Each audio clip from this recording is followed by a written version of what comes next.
Hey! Welcome back to Review Recapped. Today I am gonna show you an epic tale of a man's survival. Spoilers ahead. Sit back and enjoy. Chuck Nolan is a systems engineer for Federal Express. He shows some Moscow staff how FedEx does business. The most important thing he tells them about is time, that the package sorting must be completed precisely on schedule. For demonstration, he opens a package he sent to himself from FedEx's headquarters and his home base in Memphis, Tennessee, that contains a small stopwatch. Chuck stops it at 87 hours, which he says is a lamentable conveyance time considering FedEx's chief business strategy of delivering packages overnight. While yelling at the staff, the interpreter brings up an old incident where Chuck stole a child's bike when his delivery van broke down. Chuck insists that the story has been fabricated and that he merely borrowed the bike and that he still got his deliveries done. Chuck launches the crew into the package sort with a time limit of 3 hours. With 15 minutes left, the sort is undermined when one of the Moscow office's trucks is booted in Red Square. He calls his girlfriend, Kelly, and leaves a message saying he is coming home in 24 hours and that he needs to see a dentist for a tooth that's bothering him now for a while. After the sort is done and he's back at the airport, he talks to his coworker and friend Stan. One of the crew asks about Stan's wife, who got cancer. The state of mind turns dismal and Chuck looks insightful with regards to the news. Chuck returns to Memphis, FedEx headquarters, and visits Kelly. During dinner with her family on Christmas Eve, he gets a message from work that he needs to go to Malaysia. They drive to his departure point at the airport and they exchange their Christmas gifts. He gives her a bunch of kitchen items, she gives him an antique watch that belonged to her grandfather. Inside the watch is a picture of her. Chuck really likes the watch and promises her he'll always keep it set to Memphis time to remind him to come home. Right before he leaves for his plane, he gives her an engagement ring. He'd planned to propose on New Year's Eve but decided to do it earlier. He tells her he'll be right back. He is the only passenger and rides in the jump seat of a FedEx cargo plane across the Pacific Ocean. Chuck wakes up when the plane gets some turbulence. The plane has encountered a fierce storm. The pilots tries to fly around it but they fail to connect with radio contact in Fiji. Chuck goes to the bathroom to freshen up a bit. Suddenly the door flies open and Chuck is nearly sucked out of the plane due to depressurization. He gets back to his seat and is given a life raft by one of the crew members. The plane goes down and crashes in the ocean. Water rushes into the fuselage in a flash. Chuck makes it to the surface and climbs in the raft, seeing one of the engines explode. Chuck passes out and is washed onto the shore of a very small tropical island. He discovers immediately that his pager is waterlogged and that Kelly's watch is also ruined. He also finds out very quickly that he's alone, though the sound of falling coconuts trick him into thinking someone else is also on the island. Desperate to find food and fresh water, Chuck struggles a lot to open a coconut. When throwing them at a large rock and smashing them on a smaller rock fail, he uses a sharp rock to finally cut the shell. He's also able to spear small crabs but without any fire to cook them, which is not a good food him. He explores the island, finding a small cave in the rock and finds a total of 11 FedEx packages from the crash that have washed ashore. He also discovers the body of one of the aircraft's pilots and buries him. At night on the beach, Chuck sees the lights of a ship. Using a small flashlight which he found from the body of the pilot, he tries to signal the ship but is unsuccessful. The next morning he tries to leave the island in the rubber raft from the jet. The high breakers over the coral reef surrounding the island turn the raft over. He's tossed onto the reef and his thigh is badly injured. Recovering from the accident, he begins to build a small camp and opens the FedEx parcels.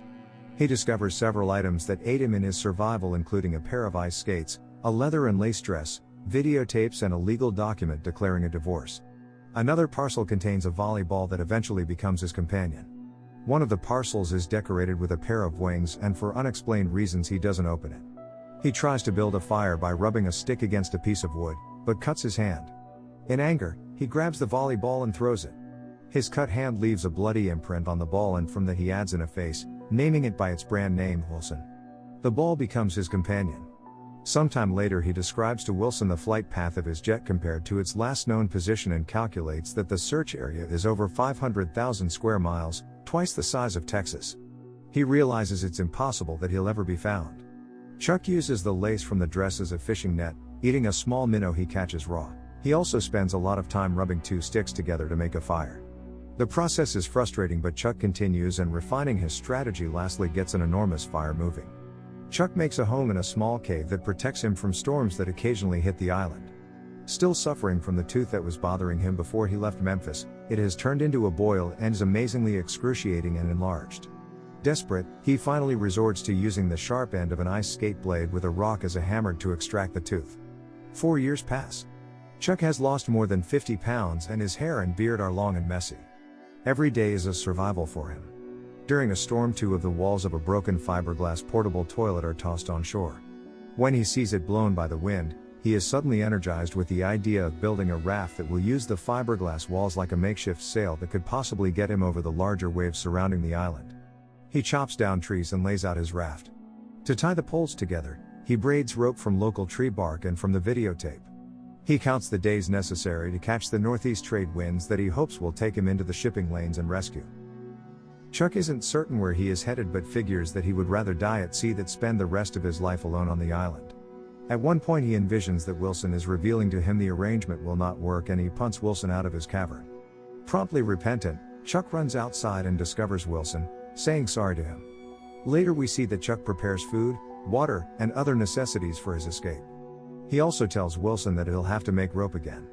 Chuck cuts down saplings on the island and peels the bark from them to braid. When he finishes scouring the island and finds he's cut down every sapling he can, he tells Wilson he'll have to make the rest of the rope from videotape, which won't be as strong as the tree bark. At the point when Wilson recommends where Chuck can get more rope, Chuck turns out to be extremely hesitant. The additional rope was a length Chuck had made when he was considering self-destruction a couple of years prior. Thoreau moves to the highest point of the island's pinnacle and recovers the rope, which he'd attached to a faker of himself to test it. Chuck ties his companion Wilson in the FedEx parcel decorated with wings to the raft.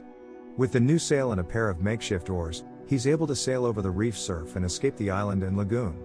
He sails for many, encounters a few storms, the sail doubles as a shelter, and continues fishing and collecting rainwater to survive.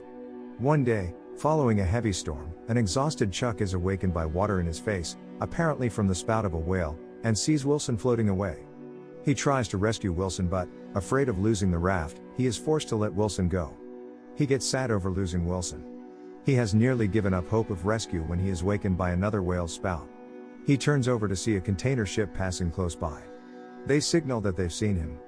A month later, Chuck is flown home to Memphis and is the guest of honor at a large company-organized welcome reception. On the plane back, he talks to Stan, who tells Chuck they had a funeral with a coffin that they filled with small items in Chuck's honor. Stan's wife also had passed away during Chuck's time away, and Chuck reflects on how Stan had to go through 2 funerals. The farewell is attended by FedEx's president. Chuck looks thoughtfully at the large crab legs that were served, perhaps thinking of fishing for crabs on the island. Kelly intended to meet Chuck at the celebration, but she feels very uncomfortable. Wondering that Chuck has died, she marries a dentist. Her husband apologizes for her absence and tells Chuck that Kelly is having a difficult time coping with his sudden reappearance. He asks Chuck to give her more time. Looking out of the window, he sees Kelly in tears, comforted by her husband. Later that evening, Chuck takes a taxi to Kelly's home. She seems to be expecting him and invites him inside. They talk about little things and he discovers how much her life and ambitions have changed and how she coped with his presumed death. Chuck gives Kelly back the watch she had given him, telling her that it is a family thing and should remain in her family. She tells him that the company presumed a hazardous package caught fire, which caused the crash. She shows him that his island was more than 600 miles from the Cook Islands around which the search had been conducted. He had drifted 500 miles in his raft before he was found. He decides to keep her picture. She gives him the keys to his Jeep, which she had kept. They apologize to each other for all that has happened and he drives off slowly in the rain. Kelly suddenly runs after him, shouting his name. He backs up and they embrace fiercely in the pouring rain. She tells him that she always believed he was alive, but that others said she had to move on. She tells him that he's the love of her life. He says he loves her too. They talk for a few more minutes in his car, but Chuck tells Kelly that she needs to go home, showing his respect for her moving on with her life. Chuck later talks to Stan about his meeting with Kelly, and how he understands and accepts that they will always love each other. Their lives have gone on different paths and they cannot be together.